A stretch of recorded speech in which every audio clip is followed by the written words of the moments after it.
How's it going, good people? My name is AJ, and I thought I'd sit down and record this video kind of as an alternate to making a post online about my study process so far and my experience with the CFA program so far. But also because I feel like there's a little bit of a void in the YouTube market share for CFA content, I guess. Obviously, if you are watching this video, you've probably seen Mark Meldrum, and he has a lot of great content, mainly informational in nature, but also actually some pretty hilarious videos every once in a while that you wouldn't expect to see pop up in your sub box. But outside of those, he's mostly informational, and then obviously has his own program that you can purchase and use to study with. And then there are a couple other folks. I mean, if you are on this video, you've probably searched, CFA exams on YouTube, and you may have seen the guy. I think his name was Alex. I've watched maybe he has 2 or 3 videos. I watched him a couple times talk about his study process and how he passed the exams. And then there was a gal, I don't remember her name. She talked about how she failed level 2. Just the video was that she was happy she failed level 2. I don't remember exactly why. I haven't watched that one in a long time, but point is that, at least from what I see, it doesn't look like there are really any lifestyle or podcast style CFA related YouTube channels. I guess not podcast style. I think a podcast generally involves more than one person, but either way, that type of talk show CFA exam related YouTube content. So I am a big fan of YouTube. I watch YouTube all the time. Probably like many of you, I don't have TV cable, so YouTube's basically my #1 place for video or media consumption, especially outside of the CFA exam study schedule. And so I also thought I kind of wanted to share my opinion. I was going to put together, like I said, a post on Reddit or Analyst Forum, and I'm on both. Quick point about those: I used Reddit a lot more for level 2 this year, which I just completed. I just took the exam, and I used Analyst Forum a lot more on level 1 and when I was kind of formulating my study plan. To me, Analyst Forum, they have a different feel. I think Analyst Forum is more made up of current CFA charter holders, whereas Reddit is a lot more people that are kind of just joining the program, probably because it's more accessible. People already have a Reddit account, then they join or they become a candidate in the CFA program, then they find the CFA sub and start reading and posting on there. So anyway, I used both of those a lot, and after I passed level 1, I did a pretty short write-up about how I passed level 1 on the first try. And I have not yet passed level 2. I took level 2. I think I passed. Test was about 3 weeks ago, and results will come out in maybe 3 or 4 weeks. So I'll know at that point whether or not I passed level 2, but I think I did, and I'm kind of going to approach this video, obviously by the title, with the mindset that I did pass the exam. So anyway, point of this video is how I passed CFA level 1 and 2 on the first try, or at least how I believe I passed level 2 on the first try. I want to talk about the strategy I used, why it's right for some people and not for others, and then also maybe get into a little bit of the future topics that I'm considering covering in other videos. So the #1 overarching theme of my study strategy was time. It's pretty simple. I just had to make sure I was putting in the right amount of time that I felt would give me the best opportunity to pass the tests. And my general philosophy for taking the exams, which was a little bit influenced by the manner in which I became a candidate in the program, that being my employer asked me to take the exams. But anyway, they gave me a few weeks to decide if I did in fact want to do that.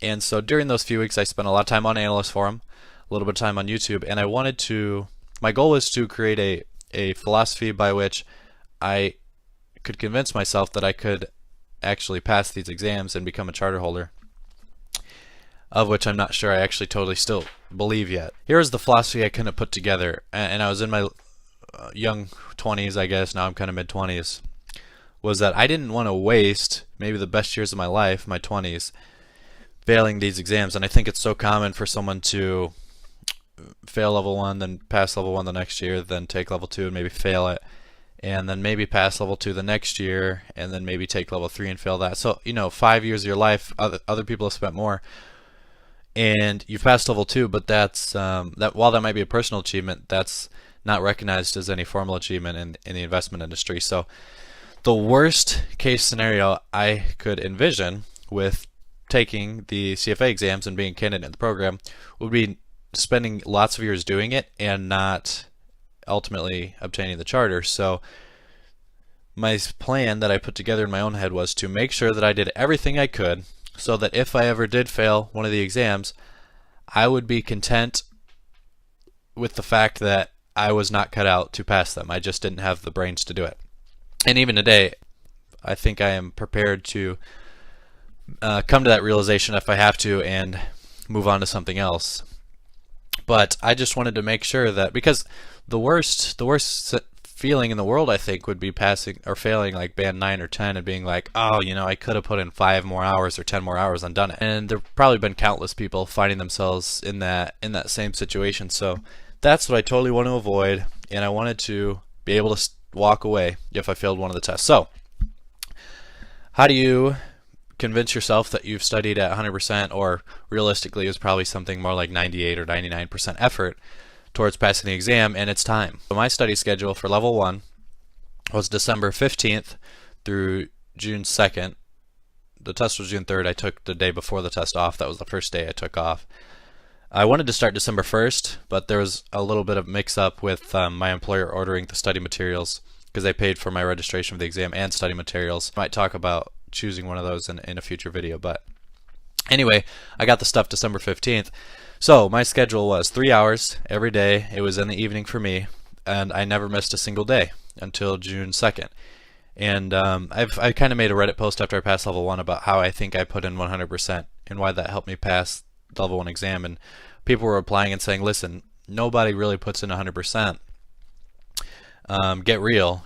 We've all had those evenings where we're tired, or we have to do something that day and we don't get to study, or we didn't study very well or something like that. Really not out of pride, but just out of being factual, and so that other people who might be considering a similar strategy could have read on those forums. I said, well, listen, I probably put in 98 or 99% effort realistically towards passing the exams, because I studied every day and never took a single day off. I didn't take Christmas Day off. I didn't take New Year's off. I remember one point in level 1, we kind of had an emergency with someone who was close to us in the hospital, and we rushed there, my wife and I, after I got off work, and rushed right over there. We were there till maybe midnight, got home, started studying at 1, I think, and I studied from 1 to 4 a.m.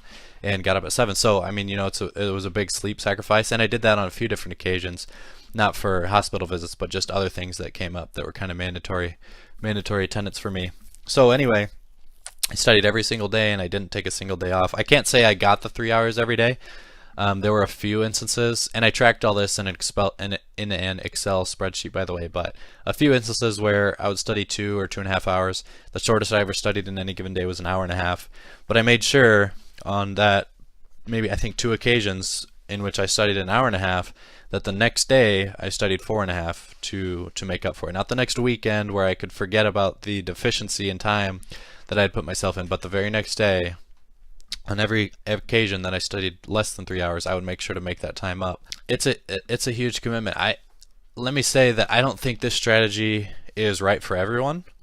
I ended up doing much more than the commonly recommended 300 hours that you'll see online. So 300 hours works for a lot of people. I personally didn't really feel like I was of the intellect that I could have passed the exam studying only 300 hours. Maybe I could have, but so I did really well. And maybe I could have swung it with 300 hours. By the way, I ended up spending 471 total hours for level 1. And level 2, I started studying sooner rather than later. I started November 1st to June 22nd. And I actually didn't get to take the day before the exam off, because my strategy a few days before the exam went a little bit sideways, and I had to make up some time the day before the exam. But anyway, so that was November 1st through June 22nd, and I made about 630 hours. So way more than is recommended for a lot of people, way more than probably necessary for me, but I didn't know that at the time, obviously, and way more than a lot of people can realistically get. And I totally recognize that fact too. Like, I don't have any kids. I am married, but no kids. I have a dog. I don't know if he's walked by behind me, but I also don't have a very demanding job. I work like between 40 and 50 hours every week. I have been at the office late some nights, like 8, 10, midnight, but that's not often at all. And so in those nights, I've always gotten home and made sure to study in the hours after I get home. Point is, I have a lot of time outside of work and not too many personal commitments, like specifically kids. And so I just have the ability to put in 3 hours every evening. Not everyone has that ability, number one, and not everyone needs to put in the amount of time that I did, number two. But if you're in a similar situation as me, where you have the time to commit, and you also feel like you might not be of the highest intellect where you can just pass these exams with 200 hours, maybe 300 hours studying, this strategy, my strategy, might be right for you. So that was the amount of time. And again, reason was that I wanted to put myself in a place where if I failed the exam, I would be okay with walking away, because I would be comfortable with the fact that I couldn't have done 5 or 10 more hours and improved my score. I wanted to make sure that I was as equipped as humanly possible to pass the exam. And so I guess I'd have to admit that I wasn't for level 1, because I would probably say I was for level 2 at 600 and some hours. So with level 1, I just studied a lot less than that. The test was earlier in June and I started later in the year, so maybe I wouldn't be able to admit that I actually did get to a point of kind of information saturation for level 1, but I probably did for level 2. I don't think if I would have done another 100 hours for level 2, I really would have gotten much more out of it, because had just reviewed every book so much and every type of practice problem so much that I don't know if I was improving anymore. But after taking the test, I feel like I got to the point where I was confident with every topic except for one, which would be currency valuation and derivatives. We could talk about that later. I mean, I think I put myself in a place where I would be comfortable again with walking away if I failed, if I had to. So that was my strategy. I think there are kind of 2 points to recognize if you're someone considering using that strategy in studying for the exams. I think my chair is really squeaky, sorry if it is, but and my dog's barking maybe.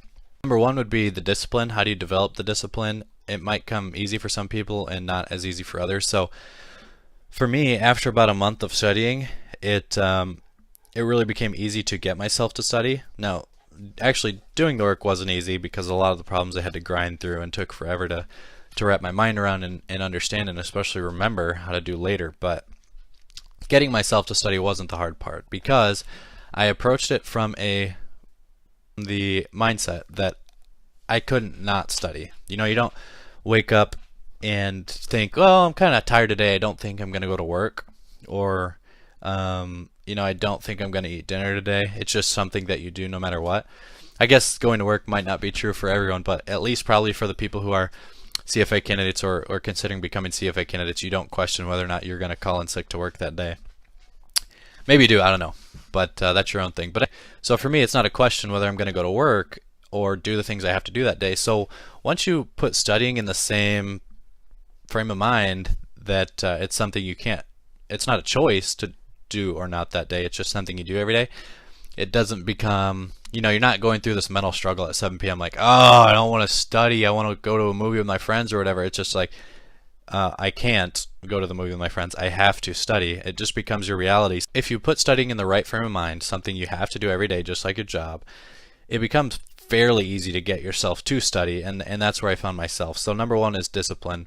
I think you have to get yourself in that frame of mind, because the material's too difficult, and the nature of a self-study program just makes it too easy to start slipping.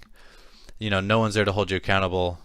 So you could slip up and miss a day, and then miss the next day, and then maybe you're sick. You have to have the flu, throwing up in the toilet, and literally, I threw up one day. My wife was like, "Oh, you need to stop. You need to," because she's just being caring. She doesn't want me to fail. But listen, I don't have a choice. I literally, this is just a part of my schedule. So I came back in, thrown up, sat down here, and finished the 3 hours. Please don't take this as about me. Just I want to separate myself from it and just talk about a strategy on its own. And that's the strategy I think that can really, really improve your chances of success in this program. The other one is sacrifice. You just have to realize going into it that there are going to be a lot of sacrifices. For me, one was like career development. I'm in a position where I could do some new business sourcing, and studying in the evenings obviously takes away time from that. I'm married, so it at times definitely put strain on my marriage and my relationship. And you just, if you're in that situation, I think communication is I'm not a marriage counselor, but talking with your significant other, if even if you're just dating or whatever, is super important. And they have to realize that you know, they have to have the same kind of frame of mind that you can't not study that day, just like you do. I don't think anyone's wife or girlfriend says, you know, I can't believe you went to work today and didn't spend time with me. Well, you want them to be in the same mindset with studying. And I mean, I'm super lucky to have a wife that fully supports me in that. But it's a huge, again, it's a huge sacrifice. You're going to sacrifice your relationships, especially with friends. I mean, I don't think I saw friends for probably months at a time. We did see family. My wife's really close with her family, my in-laws, so we would still go over to their houses, and I would just put these headphones on, go down in the basement, open my computer, and kind of close out the world and do my time, my 3 hours. You just have to be willing to sacrifice. Maybe not necessarily willing. I mean, I think once you've accomplished part one of what I just mentioned, you are automatically willing to make the sacrifices. But I would say just know that you are going to end up making a lot of sacrifices to put in the necessary amount of time. Again, far less sacrifices if you only end up doing 300 hours. But if you kind of adopt my strategy, which of course is not right for everyone, as I mentioned, but if you do, there are just going to be a ton of sacrifices that you face, and so that's just what I would say. So to kind of wrap this up, I don't know how long the video is, maybe somewhere around 10 minutes. I don't know how long I want to make the video.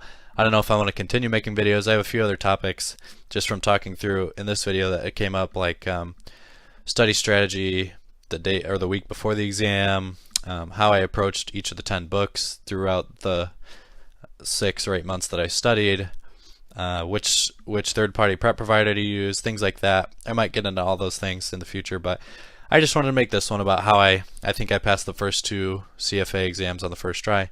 We'll see if this generates any interest, or if I had fun putting it together, putting it on YouTube, or if I feel like I want to continue making videos in the future. But either way, thanks for watching and best of luck.